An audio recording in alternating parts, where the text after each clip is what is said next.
Frères en Christ, bonjour, une fois de plus, bienvenue sur notre chaîne. Que l'Éternel vous bénisse et vous remplisse ses grâces en Jésus-Christ, notre Seigneur et Sauveur. Amen.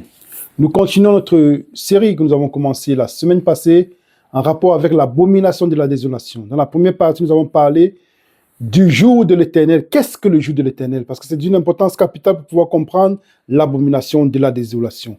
Jésus-Christ, dans Matthieu chapitre 24, verset 15, dit « Quand vous verrez l'abomination de la désolation dont a parlé le prophète Daniel, fuyez. » Donc, nous sommes arrivés à la fin des temps et ce sujet est vraiment d'une importance vitale. Et avant de commencer, nous allons prier ensemble. Père, nous te rendons grâce encore infiniment pour ce moment. Nous te prions de nous bénir, de nous remplir de toi, Père, ton Esprit Saint, et guide-nous pendant cette étude. En Jésus-Christ, notre Seigneur et Sauveur.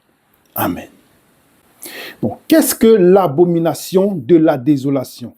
La dernière fois, nous avons parlé du jour de l'Éternel. Qu'est-ce que le jour de l'Éternel? Nous vous invitons à suivre l'étude que nous avons faite sur le sujet. Nous avons vu que dans la parole de Dieu, il y a 3 jours de l'Éternel. Il y a le premier jour de l'Éternel qui correspond à la première destruction du premier temple de Jérusalem. Le deuxième jour de l'Éternel qui correspond à la destruction du temple de Jérusalem en l'an 70. Et le jour de l'Éternel qui a un rapport avec la fin du monde, dont la destruction du monde. Et nous avons vu que quand on parle de jour de l'Éternel qui a un rapport avec la destruction du monde, c'est aussi un rapport avec la colère de Dieu. Et il y a un autre jour de l'Éternel qui est le jour d'adoration, ça veut dire le sabbat du 4e commandement. Et nous avons vu que le peuple d'Israël plusieurs fois a été porté en captivité. Pourquoi? Parce qu'ils avaient abandonné le vrai jour de l'Éternel, qui est le sabbat du 4e commandement, comme nous pouvons voir dans Néhémie chapitre 13, comme nous pouvons voir dans 2 Chroniques chapitre 36, comme nous pouvons voir dans Jérémie chapitre 17, verset 27, que le peuple d'Israël allait à captivité. Pourquoi? Parce qu'ils avaient abandonné le jour de l'Éternel, dans le 4e commandement, le sabbat du 4e commandement, et ils ont fait face à la colère de l'Éternel qui correspond au jour de l'Éternel. Donc, le challenge, c'est quoi pour le chrétien? À quoi est-ce que nous allons être confrontés? Qu'est-ce que nous allons choisir? Affronter le jour de l'Éternel, qui est la colère de l'Éternel, ou entrer dans le jour de l'Éternel, dans le repos de l'Éternel, qui est le sabbat du 4e commandement. Aujourd'hui, nous allons parler de l'abomination de la désolation. Qu'est-ce que l'abomination de la désolation? Qu'est-ce que l'abomination qui porte à la désolation? C'est en rapport avec la première étude. Et allons dans Matthieu chapitre 24. Nous vous invitons à prendre vos Bibles et nous allons aller ensemble dans Matthieu chapitre 24. Lisons ensemble le verset 15. Matthieu chapitre 24, le verset 15. Le verset 15, il est écrit: « C'est pourquoi lorsque vous verrez l'abomination de la désolation dont a parlé le prophète Daniel, établi en lieu saint, que celui qui lit fasse attention. » Donc c'est d'une importance capitale et vitale. Pourquoi? Parce qu'au verset 16, il va dire: « Alors que ceux qui seront en Judée fuient dans les montagnes, que celui qui sera sur le toit ne descende pas pour prendre ce qui est dans sa maison, et que celui qui sera dans les champs ne retourne pas en arrière pour prendre son manteau. Malheur aux femmes qui seront enceintes et à celles qui allaiteront en ces jours-là. » Nous voyons clairement que l'abomination de la désolation est d'une importance capitale et vitale de pouvoir comprendre qu'est-ce que c'est. Et nous sommes déjà à la fin des temps. Pour comprendre encore mieux, parce qu'il y a Matthieu va parler de l'abomination de la désolation, Luc en parle aussi et Marc en parle aussi. Donc nous allons voir ce que disent Marc et Luc. Nous vous invitons à aller avec nous dans Luc chapitre 21, verset 20. Luc chapitre 21, verset 20, il est écrit: « Lorsque vous verrez Jérusalem investie par les armées, sachez alors que sa désolation est proche. » Nous voyons bien qu'il y a investi par les armées, la désolation. La parole revient, désolation, abomination de la désolation. Donc du coup, l'abomination qui va porter à la désolation, c'est quoi? Luc nous dit: quand vous verrez, donc nous voyons bien que cette chose est visible. Cette chose est visible.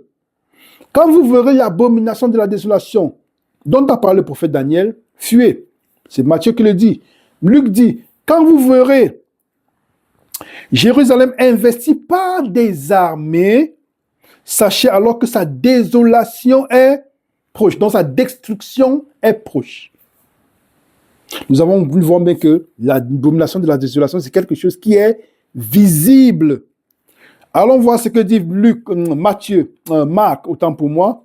Allons dans Marc chapitre 13.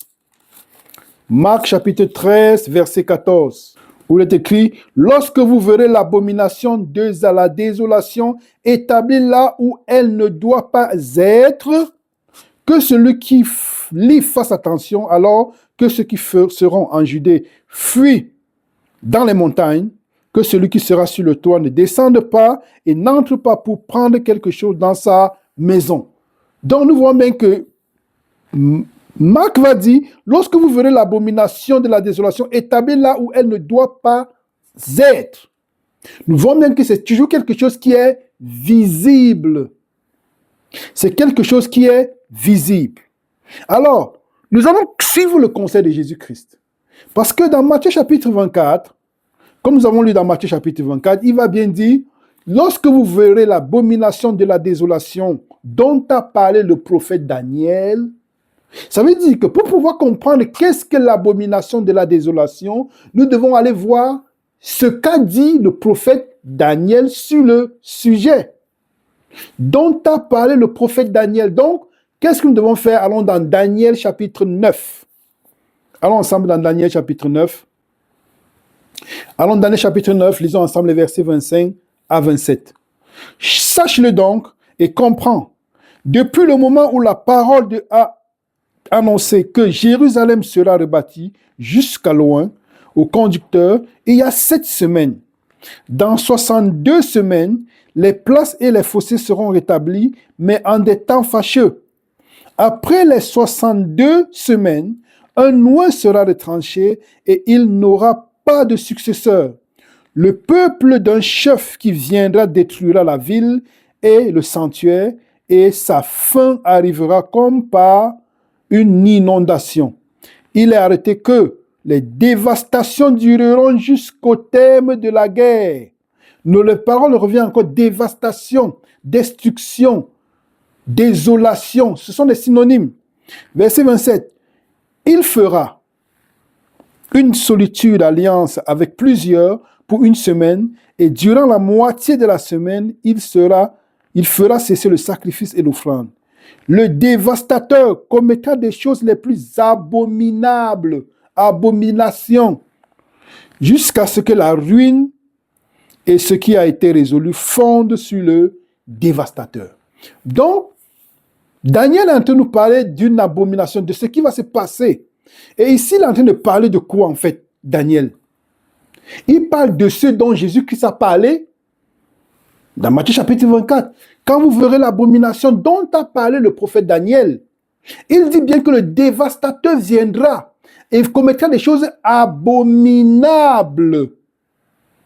Abomination qui porte à la désolation, à la destruction, à la ruine. Donc ce dévastateur va faire des choses abominables. Et puis, pour mieux comprendre ceci, allons ensemble dans Matthieu chapitre 22. Allons ensemble dans Matthieu chapitre 22. Matthieu chapitre 22, lisons ensemble les versets 1 à 7. Nous allons voir de quoi est-ce que Daniel est en train de parler. À quoi est-ce qu'il fait allusion? Il fait allusion à la destruction du temple en l'an 70. Allons dans Daniel chapitre 22, versets 1 à 7. Jésus, prenant la parole, leur parla de nouveau en parabole et il dit, le royaume des cieux est semblable à un roi qui fit des noces pour son fils. Il envoya ses serviteurs appeler ceux qui étaient invités aux noces, mais ils ne voulurent pas venir. Il envoya encore d'autres serviteurs en disant, dites aux conviés, voici, j'ai préparé mon festin.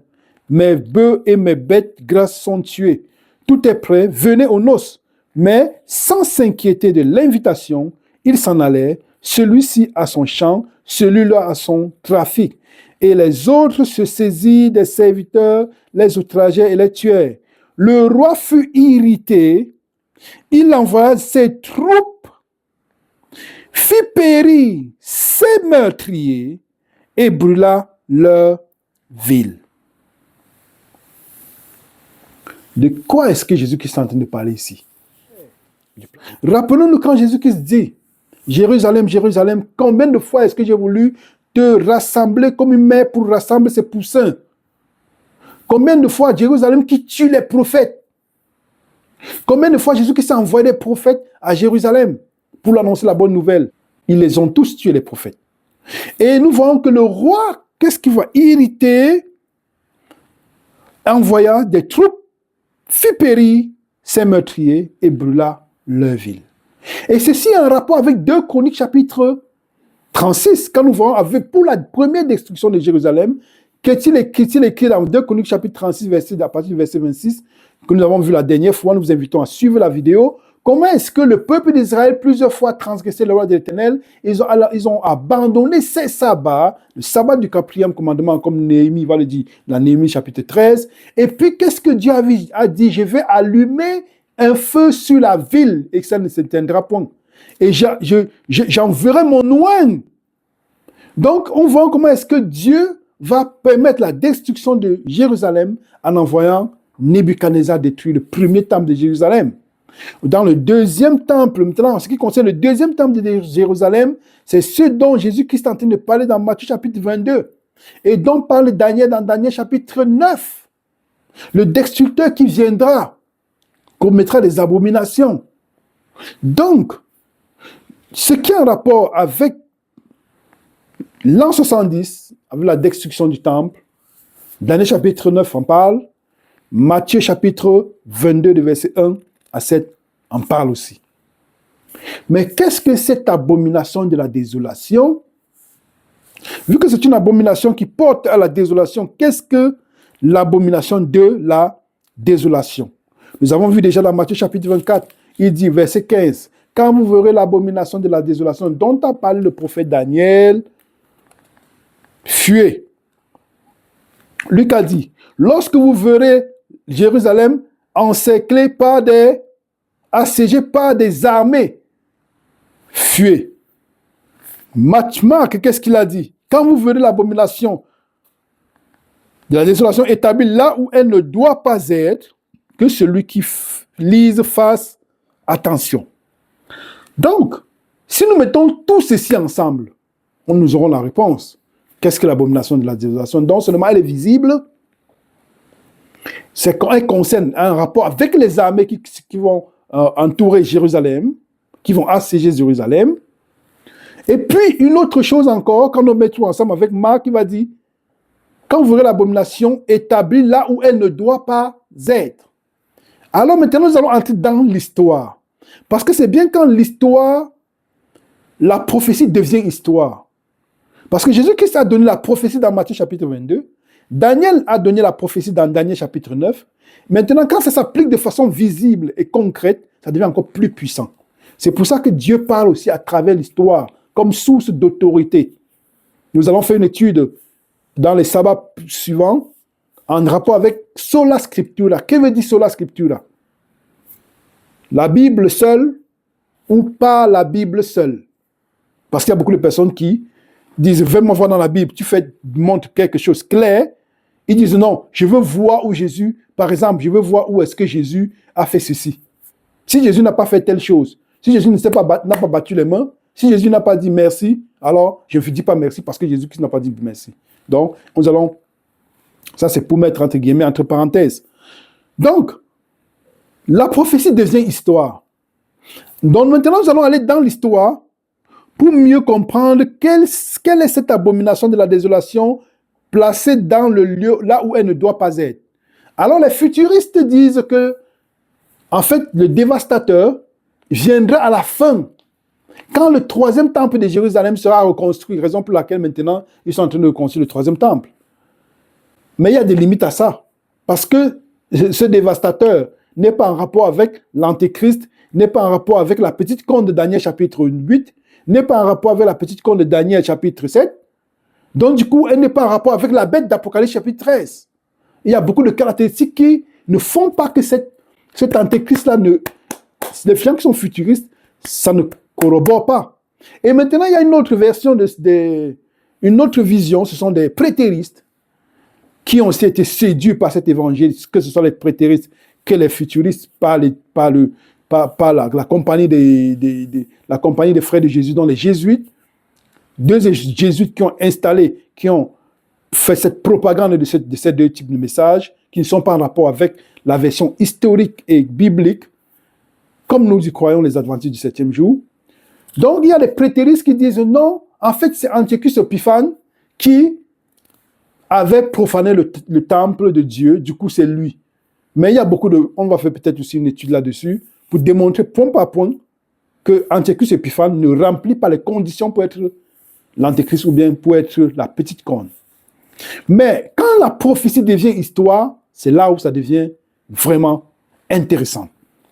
Parce que quand on va lire l'histoire, si on met un rapport Daniel chapitre 9, Matthieu chapitre 24, verset 15, l'abomination de la désolation dont a parlé le prophète Daniel, Luc chapitre 21, l'armée qui va assiéger Rome, qui va assiéger Jérusalem, autant pour moi, et l'abomination qui ne doit pas être d'où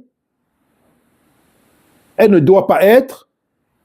Alors, quand on met tout ça ensemble, on va dans l'histoire et nous pouvons, nous allons même sur Wikipédia, nous allons voir comment est-ce que, si vous pouvez mettre même l'abomination de la désolation, hein, vous allez trouver assez de matériel. Vous pouvez aussi mettre l'assiégement de Jérusalem en l'an 70, vous allez avoir toutes les données. Sinon,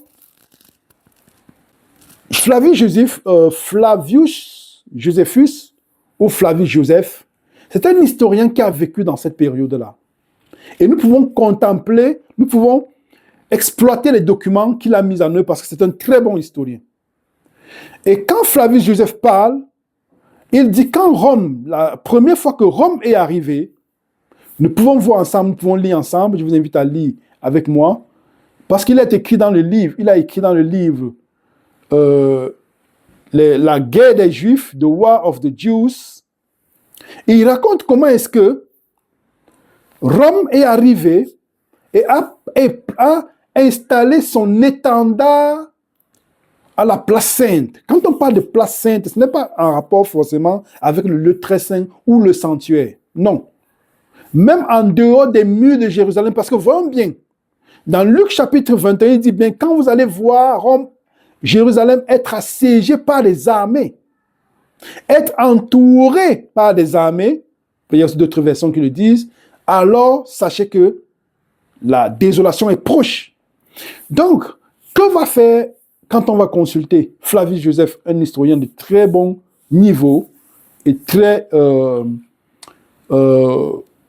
fiable? Qu'est-ce qu'il dit dans War of the Jews, dans la guerre des Juifs?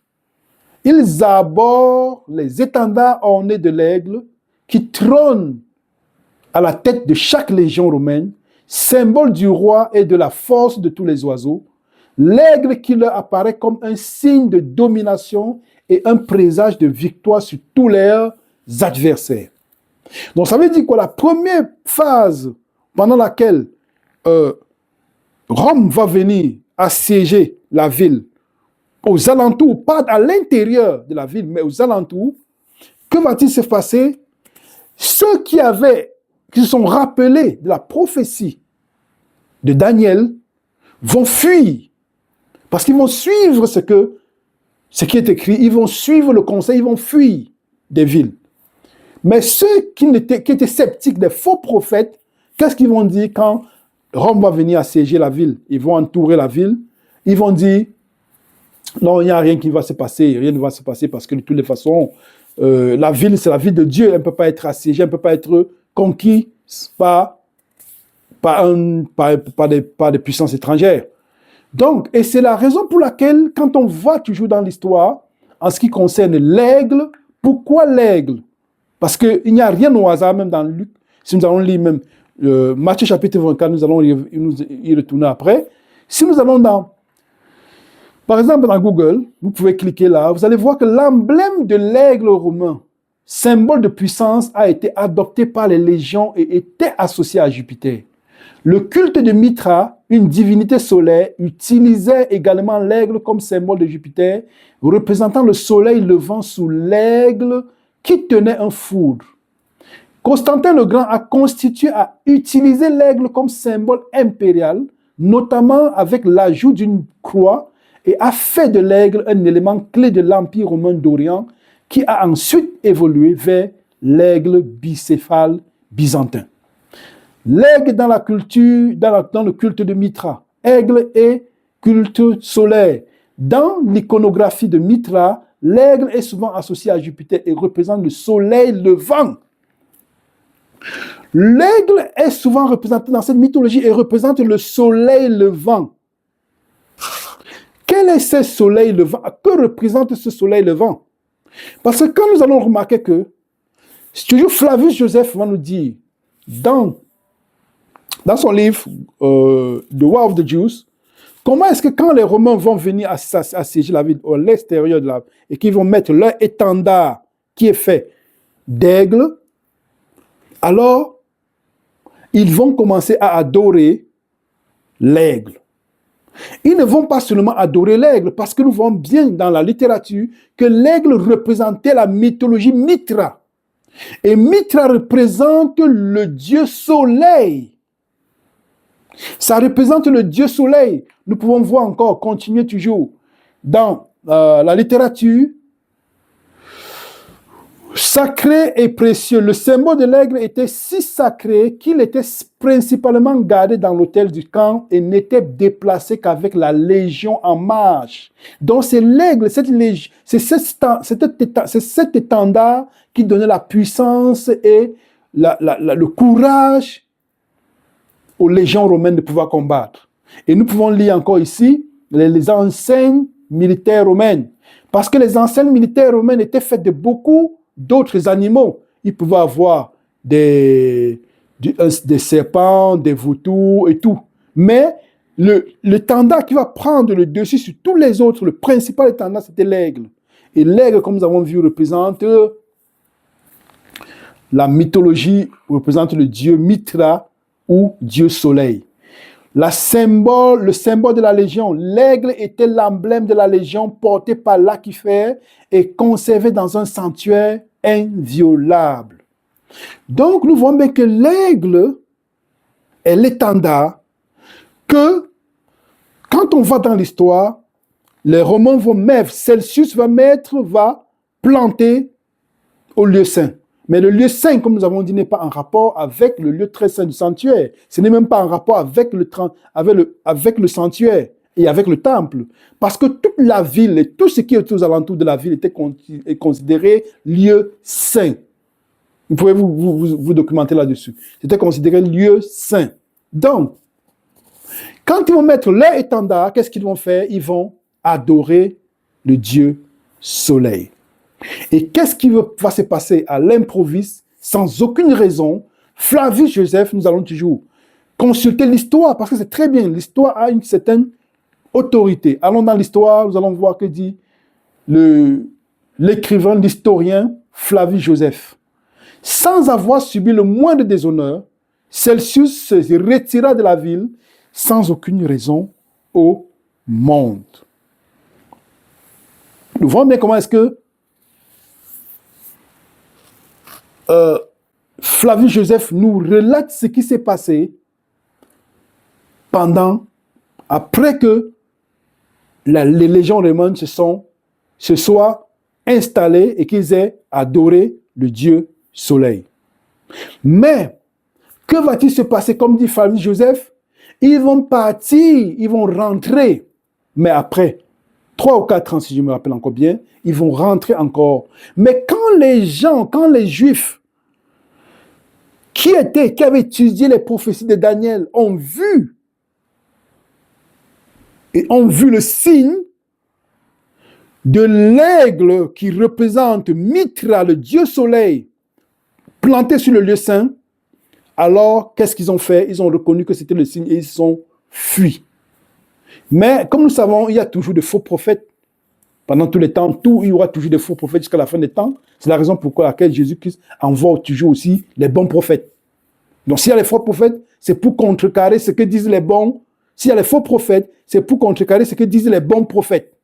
Donc, nous voyons comment est-ce que ils vont partir sous aucun prétexte, on ne sait pas ce qui s'est passé, et ils vont entrer, ils vont plier bagage. Donc, mais les vrais adorateurs, qu'est-ce qu'ils ont fait? Ils ont suivi le conseil de Jésus-Christ. Ils ont suivi le conseil de Jésus qui est dans Matthieu chapitre 24, verset 15 à 16. Quand vous verrez l'abomination de la désolation dont a parlé le prophète Daniel, fuyez. Fuyez. Donc les adorateurs qui fuient, ce sont les adorateurs du sabbat. Ce sont les adorateurs, ceux qui fuient sont ceux qui adorent le jour du sabbat. Mais ceux qui disent, par exemple, que le sabbat n'est pas un jour d'adoration, parce que ce n'est pas des nouvelles doctrines, qu'est-ce qu'ils vont faire quand il y aura l'abomination de la désolation? Il n'y a rien qui se passe. Hein. Il y a toujours des faux prophètes. Il n'y a rien. C'est juste des trucs climatiques. C'est juste, c'est juste des élucubrations. C'est des trucs de vue de l'esprit. C'est des fictions. Et puis, mais il y a toujours ceux qui suivent les faux prophètes. Donc, et nous voyons bien que ce qui se passe au temps en l'an 70, il y a un rapport avec ce que Jésus-Christ avait dit. Et voyons comment est-ce que Pierre appelle Rome. Comment est-ce qu'il va appeler Rome dans 1 Pierre chapitre 5. Allons ensemble dans 1 Pierre chapitre 5 verset 13. 1 Pierre chapitre 5 verset 13. L'église des élus qui est à Babylone vous salue, ainsi que Marc mon fils. Saluez-vous les uns les autres par un baiser d'affection. Que la paix soit avec vous tous qui êtes en Christ. Pierre écrit cette lettre aux gens qui sont à Rome. À qui est-ce que Pierre écrit cette lettre? Il écrit cette lettre à ceux qui sont à Rome. Donc, qu'est-ce qu'il va dire dans 1 Pierre 5, verset 13? Nous avons lu encore, relisons encore. 1 Pierre 5, verset 13. L'église des élus qui est à Babylone. Donc, l'église des élus qui est à Rome. Pierre considérait déjà Babylone, Rome comme Babylone. Ce qui s'est passé avec la première Babylone est la même chose qui va se passer avec la deuxième Babylone qui est Rome. C'est ce qu'on appelle type et antitype. C'est l'archétype. On se base sur les faits qui ont déjà été faits parce qu'il n'y a rien de nouveau sous le soleil. Tout ce qui a déjà été est ce qui est et ce qui sera. Il n'y a rien de nouveau sous le soleil. Donc nous voyons bien comment est-ce que Pierre appelle Rome Babylone. Et qu'est-ce que Babylone? Quel était l'étendard de Babylone? Des légions romaines. L'aigle, que représentait l'aigle avec des trucs aux alentours qui représentaient le soleil. Que représentait l'aigle? C'était le dieu Mithra. Le dieu soleil. Est-ce qu'à la fin des temps, ça sera de même? Est-ce qu'à la fin des temps, il y aura toujours l'Israël spirituel, les Babylone spirituelle et l'abomination qui porte à la désolation? Ça va se répéter. Nous pouvons aller ensemble. Matthieu chapitre 24, verset 28. Matthieu chapitre 24, verset 28. Nous voyons qu'il n'y a rien de nouveau, il n'y a rien au hasard dans le livre, dans la Bible, dans la parole de Dieu. Parce qu'il est écrit dans Matthieu chapitre 24, disons ensemble le verset 28. En quelque lieu que ce soit, le cadavre là s'assembleront les aigles. En quelque lieu que ce soit, le cadavre, là s'assembleront les aigles. Et nous voyons bien que la bête qui sort de la terre a aussi comme emblème l'aigle. Les États-Unis d'Amérique. Pour quelle raison est-ce que Jésus-Christ a été tué? Nous avons vu dans le dernier épisode. Pourquoi la raison majeure dans Jean chapitre 5, c'est pourquoi? C'est parce que Jésus-Christ observait le sabbat. C'est parce que Jésus-Christ violait, entre guillemets, le sabbat et non le sabbat du 4e commandement. Parce que Jésus-Christ ne peut pas avoir violé le sabbat du 4e commandement. S'il viole le sabbat du 4e commandement, s'il aurait violé le sabbat du 4e commandement, il ne serait pas resté des morts parce qu'il aurait péché, parce que le salaire du péché, c'est la mort. Donc Jésus-Christ n'a jamais violé le sabbat du 4e commandement, mais Jésus-Christ est venu pour montrer comment observer le sabbat du 4e commandement. Jésus-Christ est mort à cause du sabbat. Et à la fin des temps, comme il dit dans sa parole, ce qui arrivait au bois vert arrivera aussi au bois sec.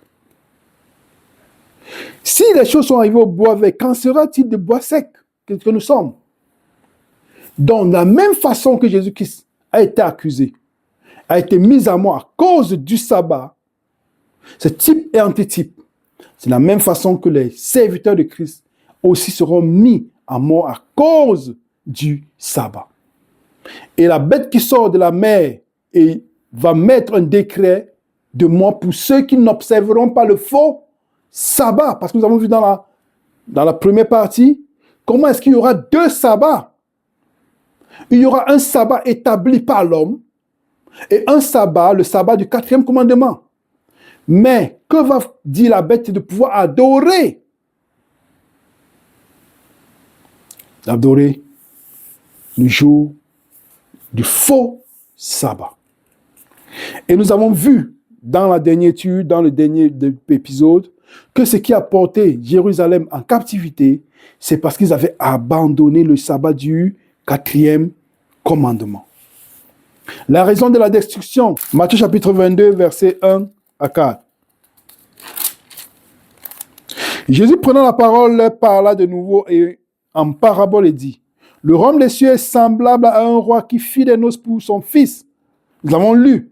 Il envoya ses serviteurs appeler ceux qui étaient invités aux noces, mais ils ne voulurent pas venir.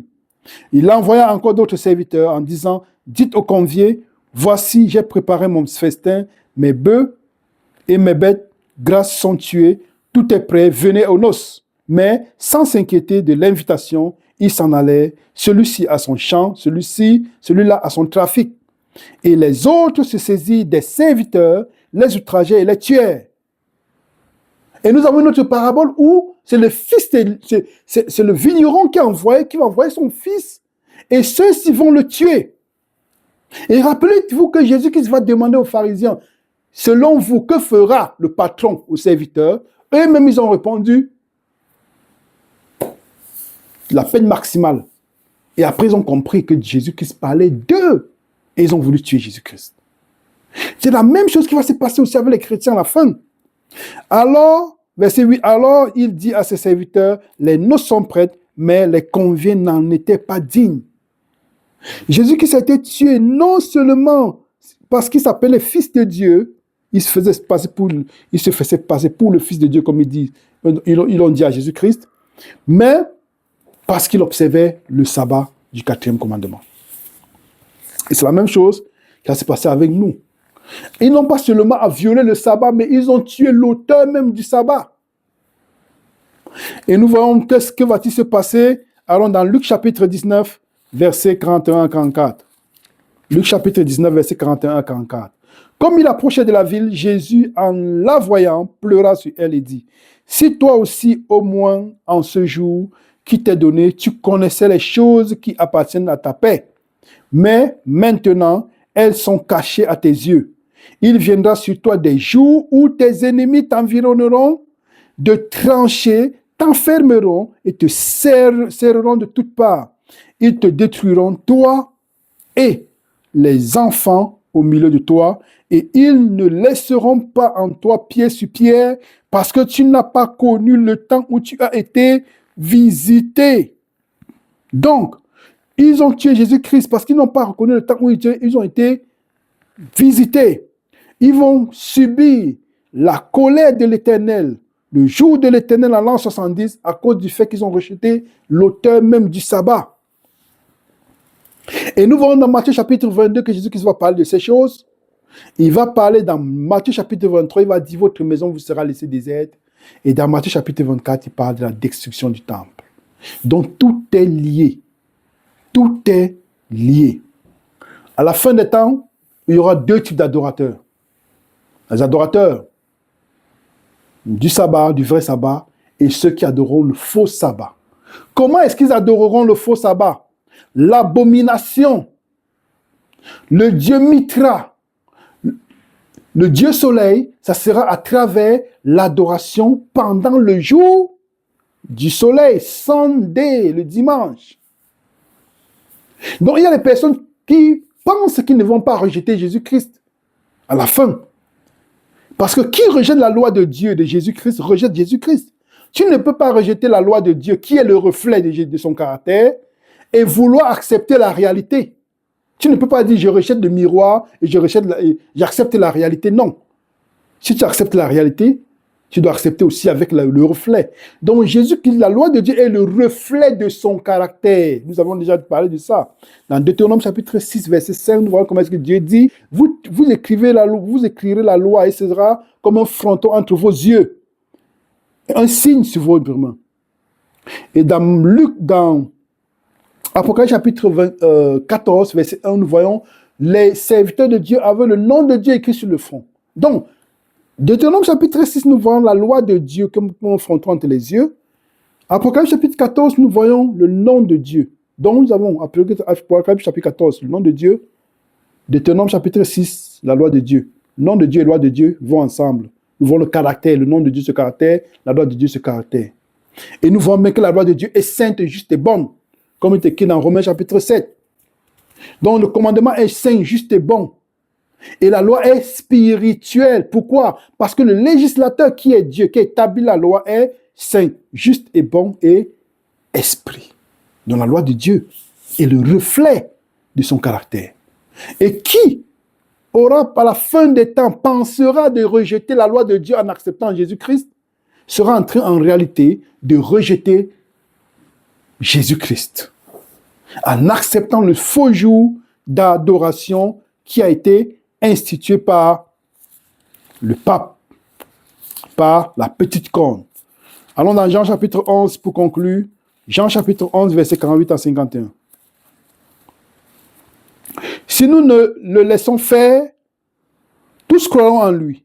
Et les Romains viendront détruire notre ville et notre nation. L'un d'eux, Caïphe, qui était souverain sacrificateur cette année-là, leur dit, vous n'y entendez rien. Vous ne réfléchissez pas qu'il est dans notre intérêt qu'un seul homme meure pour le peuple et que la nation entière ne périsse pas. Or, il ne dit pas cela de lui-même, mais étant souverain sacrificateur cette année-là, il prophétisa que Jésus devait mourir pour la nation. Et c'est ce qui va se passer à la fin des temps avec les adorateurs du sabbat, avec tous ceux qui adoreront le jour du sabbat, y compris les adventistes du 7e jour, parce que nous sommes tous des adventistes qui aspireront au retour de Jésus-Christ. Le vrai sabbat contre le faux sabbat. Et nous voyons que pour que la mort de Jésus-Christ soit effective, dans Jean chapitre 18, nous voyons comment est-ce que les sacrificateurs vont chez Pilate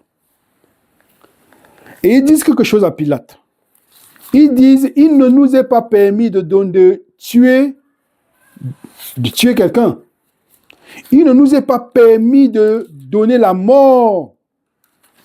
Pourquoi est-ce que ceux-ci vont chez Pilate? Pour que Pilate puisse leur donner son approbation.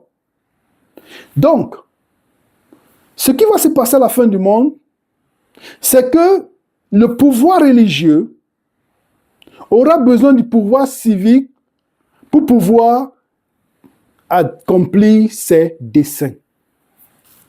Pour pouvoir mettre à mort les chrétiens adorateurs du sabbat, il va falloir qu'ils aient recours au pouvoir politique. Et en ayant recours au pouvoir politique, ils vont tenir le même discours que Caïphe. N'avez-vous pas compris qu'il serait mieux qu'un seul meure pour le bien de toute la nation? De même, ils diront, ne pensez pas qu'il serait mieux qu'une poignée de personnes meurent pour tout le monde entier, parce que nous sommes en train de subir toutes ces calamités à cause d'eux. Nous sommes en train de subir toutes ces plaies à cause d'eux, parce que eux, ils seront contre les commandements de Dieu. Ce qui s'est passé dans le passé, c'est ce qui va se répéter dans le futur. Dieu nous appelle, vous et moi, de pouvoir proclamer le message des trois anges, qui est en rapport avec la justice de Christ, parce que le message du troisième ange est la justice de Christ en vérité. Et le message du premier ange dit, craignez Dieu et donnez-lui gloire, car l'heure de son jugement est arrivée. Adorez celui qui a fait le ciel, la terre, la mer et toutes les sources d'eau. Adorer celui qui a fait le ciel, la terre, la mer, donc le Créateur. Qu'est-ce qui atteste que Dieu est le Créateur? Par la foi, comme Abraham, comme Isaac et Jacob, comme Adam, nous entrons dans le repos de l'Éternel en observant le 4e commandement comme notre jour d'adoration, parce que nous le reconnaissons comme notre Créateur. Car, Exode chapitre 20, verset 8 à 11, il est écrit, tu travailleras 6 jours, mais le 7e jour est le jour de repos. Tu ne feras travailler tu ne feras travailler ni ton bouc, ni ton âne, ni tout ce qui est dans ta maison, ni ton servant, ta servante, etc. Car, voici le motif pour lequel tu vas le faire. Car, en 6 jours, l'Éternel a fait les cieux et la terre, il s'est reposé. C'est le motif. Car, en 6 jours, donc nous revenons à la création. Le message du premier ange dit, adorer celui qui a fait le ciel, la terre, la mer, les eaux, les sources, donc adorer le Créateur. Qu'est-ce qui atteste par la foi que j'adore le Créateur? C'est en acceptant le sabbat du 4e commandement. Et ce n'est pas seulement ça, nous adorons. Nous observons le sabbat du 4e commandement, comme Dieu nous dit aussi dans sa parole, que nous observerons le sabbat parce que nous avons été aussi esclaves en Égypte. L'Égypte, c'est quoi? C'est le péché, c'est les ténèbres. Et nous avons été sauvés par Jésus-Christ. C'est la raison pour laquelle nous, en observant le sabbat, nous attestons par la foi que Jésus-Christ, nous le reconnaissons comme notre Créateur, parce qu'il est le maître du sabbat et notre Rédempteur. Si nous acceptons le sabbat, nous l'acceptons comme notre Seigneur du sabbat, comme l'autorité. Mais si nous acceptons un faux sabbat, nous reconnaissons l'autorité romaine comme, si nous acceptons le dimanche comme jour de repos, ça veut dire que nous acceptons l'autorité romaine comme l'autre Seigneur. Alors, qu'est-ce que nous avons choisi? Le jour de l'Éternel, qui est le sabbat du 4e commandement, ou le jour de l'Éternel, subir le jour de l'Éternel, qui est la colère de l'Éternel, comme avait